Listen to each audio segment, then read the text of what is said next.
Voilà, donc je vous remercie d'abord de dire qu'en fait nous souhaitons quand même une bonne ouverture des classes pour l'année 2023-2024.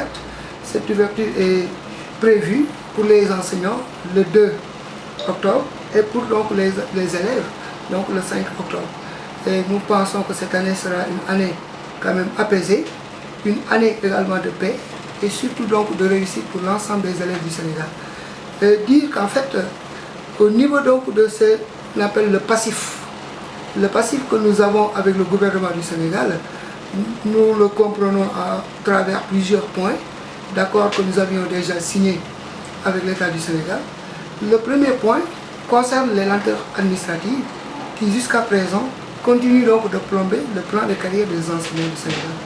Et c'est la raison pour laquelle nous pensons que le gouvernement doit aller dans le sens de la dématérialisation de la fonction publique, en quoi faisant faire de telle sorte que l'enseignant, où il se trouve au Sénégal, puisse bénéficier de ces actes-là. C'est des questions de papier, de ces actes d'avancement, que ce soit les avancements automatiques, les avancements au choix, mais également les questions donc, de ce qu'on appelle les reclassements et donc ce qu'on appelle les questions d'intégration. Tout ça, c'est des questions sur lesquelles vraiment nous attendons le gouvernement pour qu'il puisse mettre fin à ces questions de lenteur administrative. L'autre élément toujours qui constitue un passif par rapport à l'État du Sénégal, c'est la question du reversement des MES. Vous savez, lorsqu'on avait signé donc, le protocole de 2022, il était question que le gouvernement puisse aller dans le sens de reverser l'ensemble de ces enseignants, que ce soit les maîtres de BS. Vous savez, au niveau du moyen secondaire, comme je l'ai dit, il n'y a que des professeurs. Mais il y a ce qu'on appelle un corps spécial, qu'on appelle le corps des maîtres de BS. Et à ce niveau, nous avons dit qu'il fallait aller dans ce qu'on appelle le sens du reversement. Mais ce reversement doit passer par une formation. Une formation qui n'est pas du tout physique, mais une formation théorique. Et cela, le gouvernement l'a accepté. On attend simplement que cette formation puisse démarrer. Les cohortes ont défini quand même des critères pour donc les cohortes qui seront formées au fur et à mesure. Ce qu'on attend maintenant, c'est le démarrage effectif de cette formation et que ces camarades, dès qu'ils terminent leur formation, puissent être reversés dans le corps des PCMG en EPS. L'autre élément, c'est le basculement des décisionnaires. Vous savez, nous avons demandé à ce que nous allons vers ce qu'on appelle l'uniformisation de la fonction publique. Parce que le président de la République, en 2018, je me rappelle bien, avec son premier ministre d'alors, Boun Abdallah Dionne, avait dit « Je ne veux pas avoir une fonction publique dans laquelle les travailleurs se regardent en scène de France. » Ça signifie quoi? Que la formation, c'est une question sine qua non. On doit mettre tout le monde au même pied d'égalité. Et il y a des écarts énormes entre les décisionnaires et les fonctionnaires.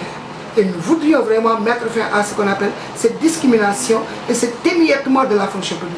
Raison pour laquelle nous avons demandé à ce que les camarades décisionnaires soient reversés dans le corps des fonctionnaires pour avoir une fonction publique uniforme, mais avec ce qu'on appelle les mêmes, n'est-ce pas, droits et les mêmes, ce qu'on appelle les égalités en termes de sens. Autre élément, c'est ce que nous avons appelé la question du DMC. Le DMC, nous avions discuté autant avec le gouvernement depuis 2016 même. Il a été reconnu qu'en fait nous allons vers ce qu'on appelle l'externalisation de ce prêt DMC. Parce que le gouvernement avait dit qu'il n'avait pas les possibilités de payer à tous ces fonctionnaires concernés par le DMC, donc cet argent-là. Il fallait trouver maintenant des banques. Les banques, c'était au nombre de 6 banques. Parmi ces banques, il y a la BSS, aujourd'hui la CBAO, BICIC, ainsi de suite. Il y en a 6 banques qui ont été retenues. Mais on a constaté quand même des lenteurs dans ce qu'on appelle l'allocation de ces sommes dues à l'ensemble de ces fonctionnaires. Il ne s'agit pas seulement des enseignants, c'est tous les fonctionnaires du Sénégal qui ont droit à ce DMC, à ce crédit qui est donné par ce qu'on appelle la direction du crédit et donc de la monnaie et du crédit.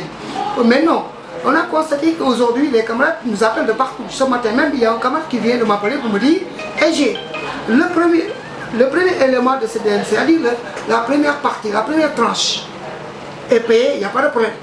Mais lorsqu'on doit recevoir la deuxième tranche, c'est-à-dire les 3 millions, c'est là où il y a difficulté. Il nous demande donc de photographier donc, la construction que nous avions commencé, ou bien la parcelle qui a été achetée, mais il faut également faire une demande, l'accompagner et déposer. Mais malheureusement, certains déposent, il reste 2, 3, 4 mois pour recevoir donc la deuxième tranche.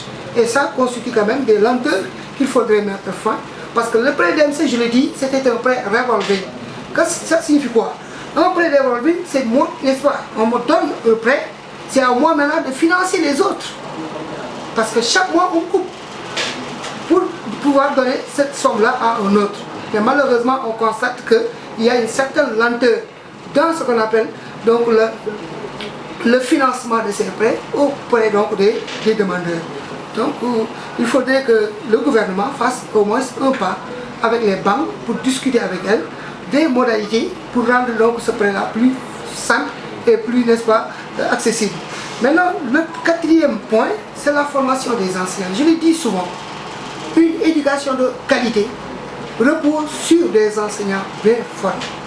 Parce qu'ils sont responsables de préparer la jeunesse de ce pays qui seront ce qu'on appelle les postes standards du développement de notre nation. Raison pour laquelle la question de la formation, que ce soit la formation par rapport à l'ensemble de ces contractuels qui ont été recrutés récemment avec les 5000 enseignants, nous pensons que l'État doit aller dans le sens de former ces collègues-là pour qu'ils puissent donner plus de même de ces écarts et le donner également à nos membres. Nous ne pouvons pas être le syndicat majoritaire ici à Thiès, être donc le syndicat majoritaire au niveau du moyen secondaire et être resté en là. Parce qu'aujourd'hui, ce qui se passe sur le terrain est différent de ce qui se passe en 2003. Nous sommes en 2023, 20 ans après, et beaucoup d'enseignants n'ont pas encore de lopin de terre. Et nous pensons que nous sommes des citoyens comme tout le monde. Au même moment où on a donné des autres corps, il faudrait penser à ces enseignants du moyen secondaire qui demandent à avoir ce qu'on appelle des terrains au niveau donc de Mbour 4.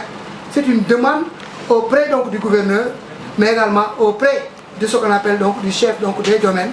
Donc vraiment, s'il nous écoute et s'il nous entend, qu'il puisse trouver au moins une solution à ce. Voilà, à ce niveau, nous avons toujours su, n'est-ce pas, saluer cette stratégie. Nous faisons même partie de ces gens-là qui l'ont toujours demandé et qui l'ont toujours défendu.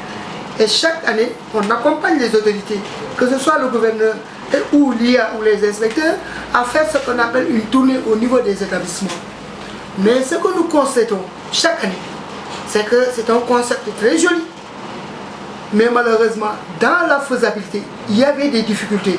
Et nous avions également, nous, donné des recommandations allant dans le sens de mettre fin à ces difficultés notées pour donc la réalisation de ce concept Ubitaï, n'est-ce pas, Djangatay. Mais malheureusement, on constate toujours qu'il y a des lenteurs. À quel niveau? Au niveau de ce qu'on appelle la tenue de ce qu'on appelle des CRD, conseil, n'est-ce pas, départemental ou régional, le plus souvent, où on discute de toutes ces questions. Et je vais demander à ce que les ASC puissent être également mises, n'est-ce pas, au niveau donc du déroulement, c'est-à-dire qu'ils appuient, qu'ils passent par les ASC pour le nettoyage, le désherbage, mais surtout le toilettage des établissements.